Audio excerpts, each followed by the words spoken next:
পর্যন্ত আমাদের ভাইয়ের এই আইনজীবী ভাইয়ের আমরা রক্তের বদলা না পাবো, বিচার না পাবো, ততক্ষণ পর্যন্ত আমাদের আন্দোলন কর্মসূচি চলবে এবং আসামিরা যতক্ষণ পর্যন্ত গ্রেপ্তার না হবে ততক্ষণ পর্যন্ত আমরা আদালতে অবস্থান গ্রহণ করবো। ইসকনের যাতে কোনো জামিন আদালতে না চাইতে পারে, আগে আমাদের ভাইয়ের হত্যার বিচার হতে হবে, তারপর আমরা তার জামিনের ব্যাপারে এখানে শুনানি করতে দেবো।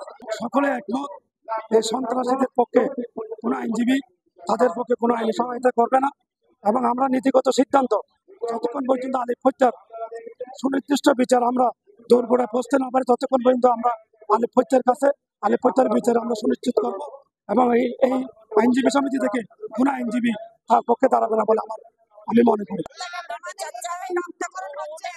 ডিভিশন বাতিল চাই, ডিভিশন আছে, ডিভিশন বাতিল চাই এবং ভবিষ্যতে যাতে এটা না হয় সে তার একটা সুষ্ঠু তদন্ত করে ব্যবস্থা করতে পারে না, সবসময় এটা হইতে পারে না, তাই না?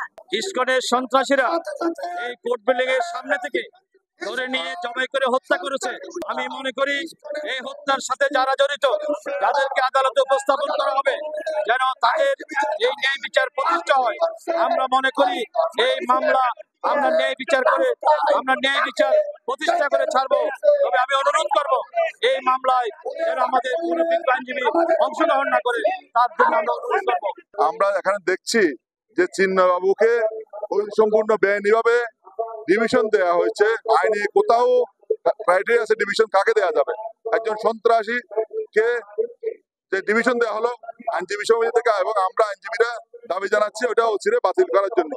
যারা সন্ত্রাসী, যারা ভিডিও পড়ে যাচ্ছে তাদের পক্ষে আইনজীবীরা দাঁড়াচ্ছে। আজকে আমরা স্পষ্ট ভাষায় বলে দিতে চাই, অ্যাডভোকেট আলিফ আমাদের আইনজীবী ভাই, তার হত্যার সাথে জড়িত যারা, তাদের জন্য যদি কেউ দাঁড়ায় আমরা আইনজীবীরাই প্রতিরোধ করবো, আমরা তাদেরকে ছাড়বো না।